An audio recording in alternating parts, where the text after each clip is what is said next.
What will the city be doing with that notice? Is it just like they're registering the fact that this is going on? This is just to notice all the tenants that this program is in place. So that's one, but that's the other layer. The other layer is they're saying within 30 days, they would like every time you give someone a notice, which is a 3-day pay or quit, all of your pay or quits have to go to the city. Before, with California Tenant Protection, that was 1 month, correct? 1 month, yeah. You could also do a rent credit. So that's the one thing that's still sort of kind of up in the air. They said that they want the 2 months or the $5,000. That for every property, there has to be a registration or some sort of notice that's posted. Is that on every unit? So the notice itself is going to explain what the tenant protections have. They have not decided on how it's going to work for the posting. The way I think that they're envisioning it is it's sort of like your Proposition 65. You're going to have a notice that's put up for your multifamily, or every single tenant has to be notified.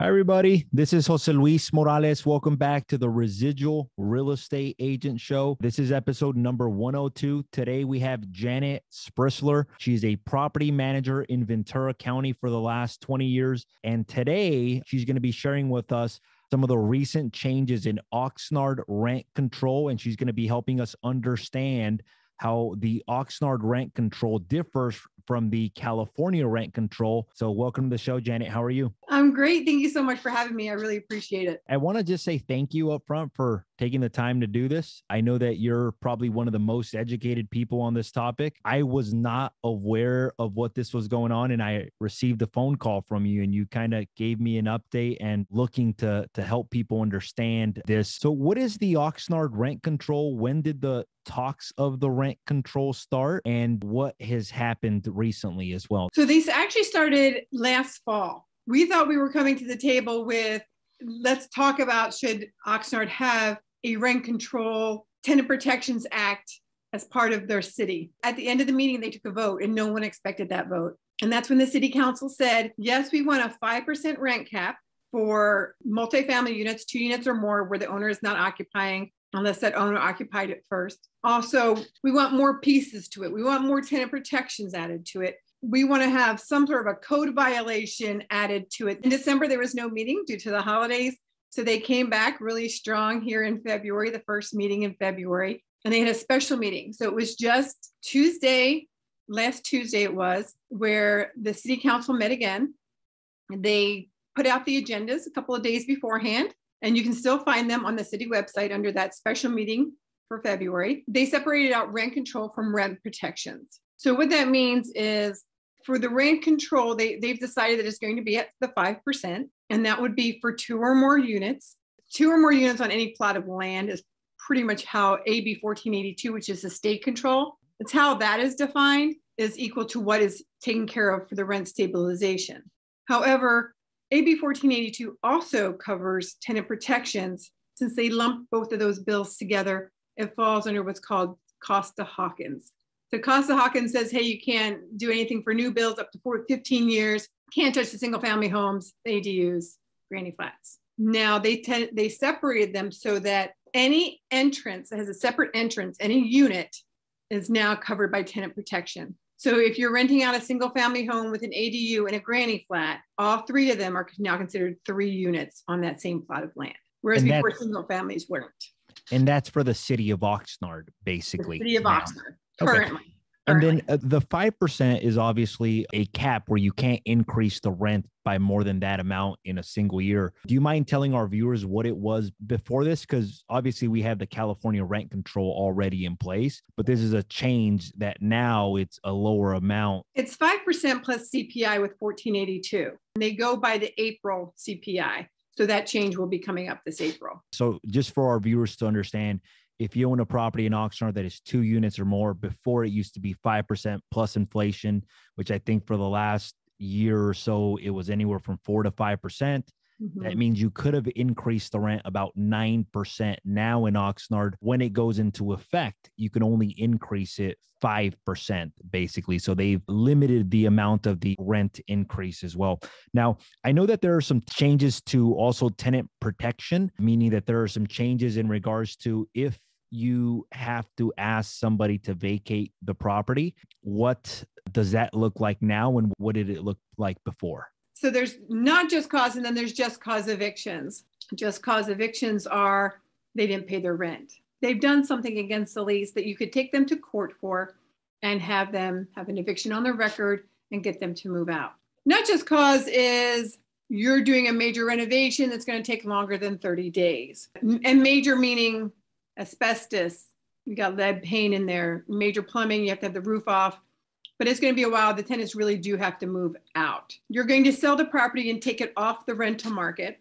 You're going to move in a family member, items like that. If you're trying to do like a quick renovation and then you're going to flip it back onto the market, that does not work. The state has said you have to have it off for a certain amount of time. However, AB 1482 does not designate what that time is, and it's always a catch-all because it's going to be at the judge's discretion. Whereas in the city of Oxnard, they're saying we would like that to be 24 months, that the property would have to be off the rental market in order for you to put it back on and bring it up to market rent. I always say to people, if you have to take them to court, you're not paying them out. But if you are not, you're just asking them to move, you're going to give notice. And with that notice in the city of Oxnard, you're going to be giving 2 months rent or $5,000, whichever is greater. Now that doesn't mean a 2 months rent credit. That means you're literally giving them a check. So if you have a $3,000 rental, you're giving them a $6,000 check. And that has to come with the notice or the notice would not be effective.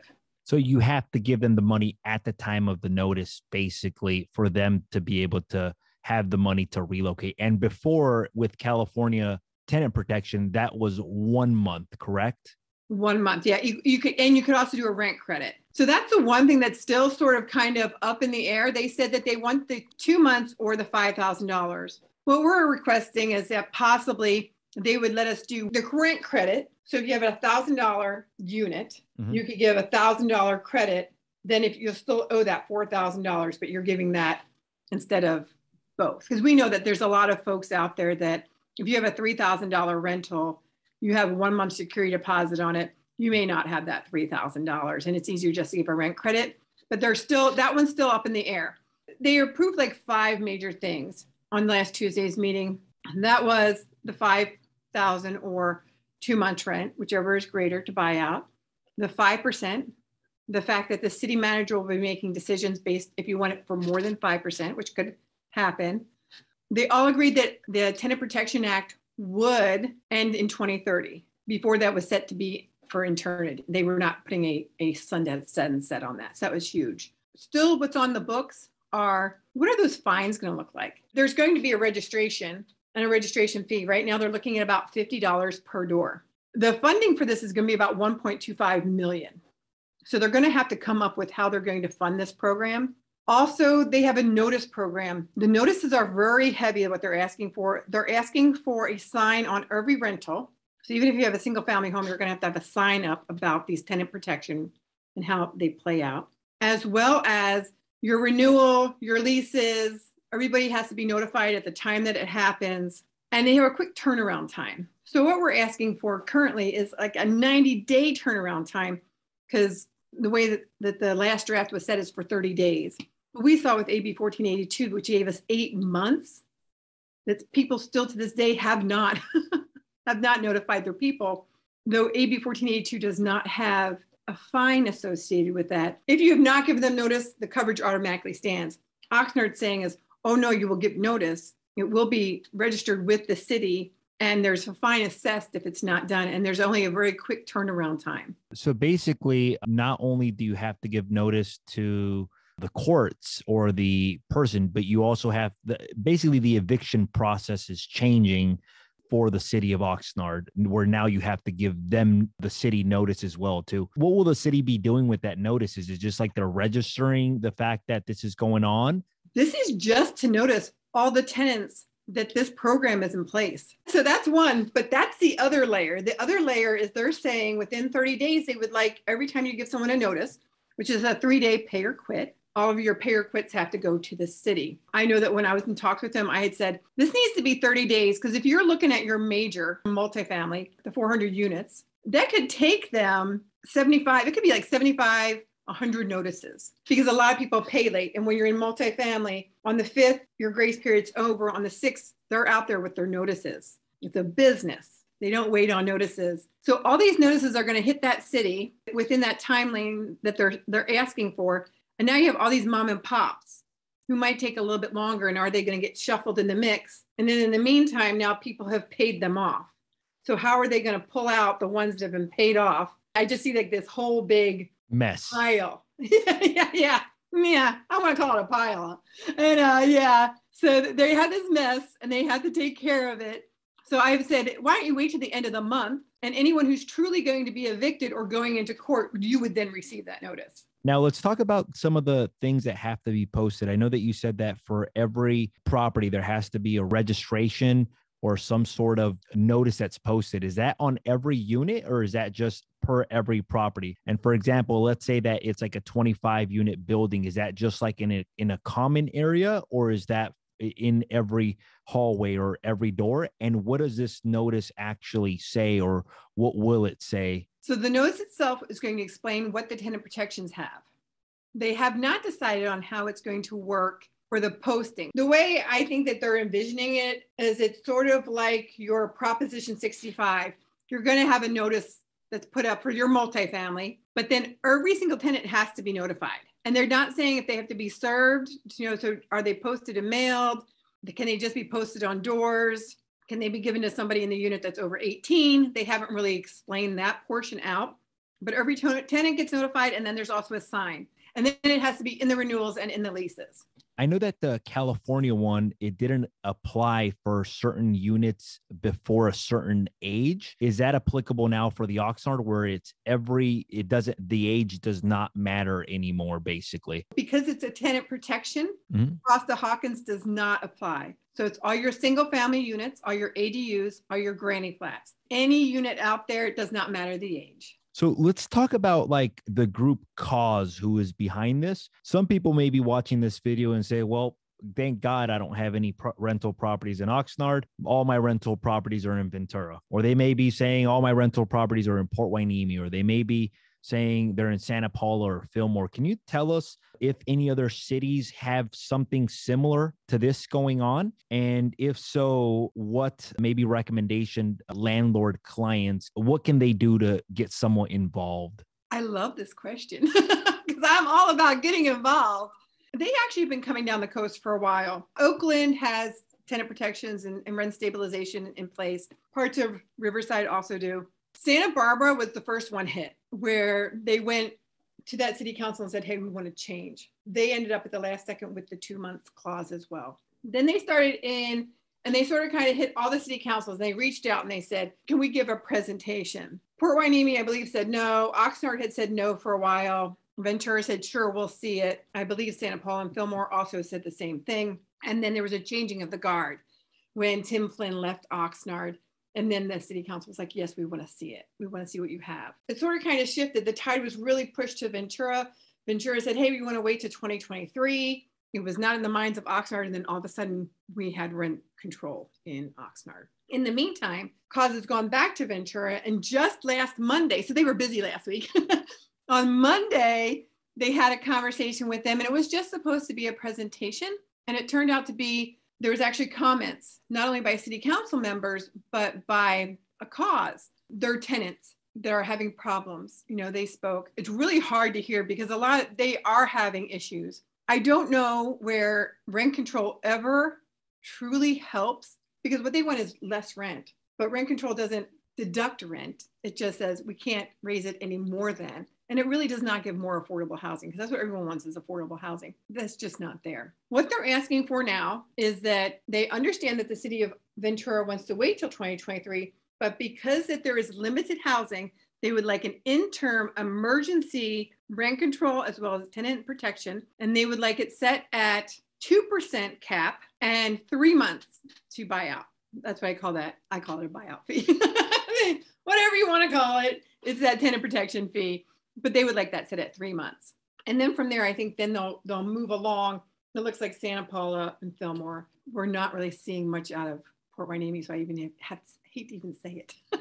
So how can our landlord clients get involved? Meaning, like, is there anything that they can do? Because I know that when you called me, you said, hey, look, Jose, this is what's going on. At first, my immediate reaction was, nothing I can do about it. I'm only one landlord. But what's happening at these meetings, at least my understanding, is that you're getting 70, 80, 100, 200 testimonial from tenants, and maybe you're getting 3, 4, 5 testimonials from landlords, because during this whole situation, not only has tenants been affected, but it's also been landlords that have been affected as well too. What would you say would be the best way for them to kind of stay up to date, if they own properties in Ventura, Fillmore, Santa Paula? How can they get involved?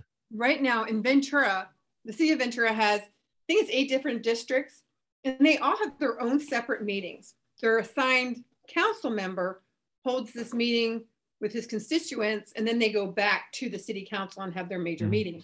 That's where the owners need to go. They need to speak up every time there's a meeting. They're just not hearing from owners. I know at Oxnard, I called everybody. I was a 911, like, we need owners. We had more owners there than we've ever seen. There was over 100 callers.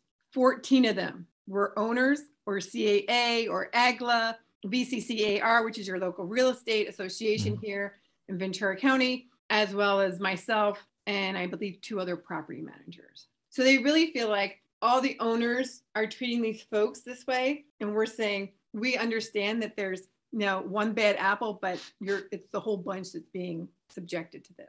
It's really hard because if you're looking at it and someone's trying to sell and they're paying that out, and then these folks have to move, how is that all really going to work? Is that really going to help them find a new place? Probably not. I personally think that the way to solve the affordable crisis is to make development of properties a lot easier. I'll share a quick story. I have a property that I bought with code violations, and it took me 4 years to get permits in the city of Oxnard. That property could be providing affordable housing, yet it sat vacant for 4 years because of all the code violations that the property has. So the more supply, or the more houses that are available, the more competition, or the more options that tenants have, hence the less that prices will increase. At the same time, this almost makes it, at least some feedback from clients, it makes it so that people that maybe were not raising rents for a long time, now because there is rent control, they're more inclined to increase the rent every year, just not to be able to stay behind or not fall behind, because if they fall behind, now they're never ever going to be able to catch up. So it's almost like, in some cases, it does the opposite. As opposed to keep rents low, it actually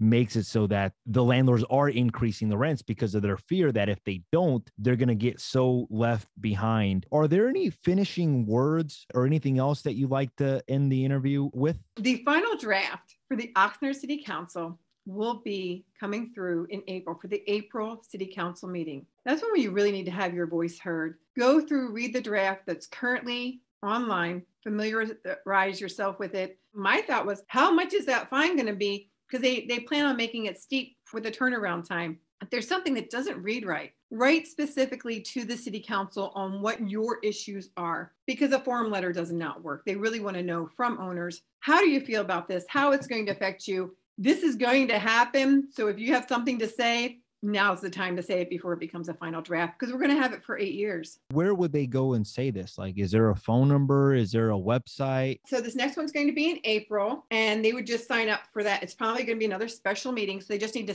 find out, it's either going to be at city council or it will be at a special meeting where they'll make these decisions. So they want to make sure that they're speaking about it. They can also reach out to me at janet@rent805.com, and I will be glad to give them that date as once it's dropped, and send the new agenda to them, because unless they're informed, they can't help us. And we really want them. We really want their help to really take control of, this is their investment. The last thing, and I forgot to cover this, we talked a little bit about some of the fees. Can you elaborate on anything like that? I know that you said steep.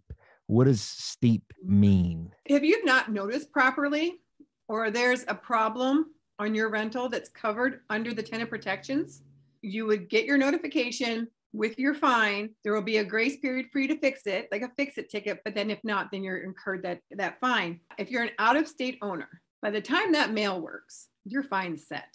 Make sure you're up to date. Make sure you have inspections done of your property. Make sure that you've walked them. Make sure you have your smoke detectors up. If there's a problem, if there's a life and safety, that it's handled, and make sure you get your notices out.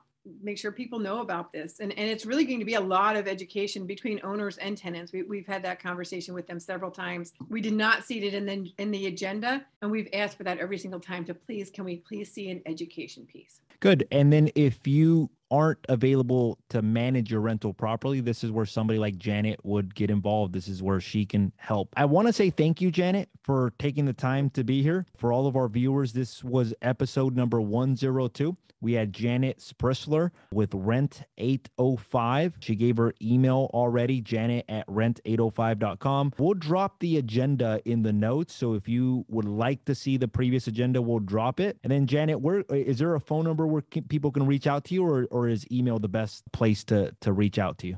No, they can reach me at 805-776-8805. Now, for our viewers, if you haven't subscribed, you like the information, make sure to hit that subscribe button. If you feel that this video is helpful in any way, shape, or form, feel free to share it. Thank you guys so much. This is Jose Luis Morales, the Residual Real Estate Agent Show. Our goal is to continue to provide value in the community. So make it a great day, guys. And thank you, Janet, for being on the show.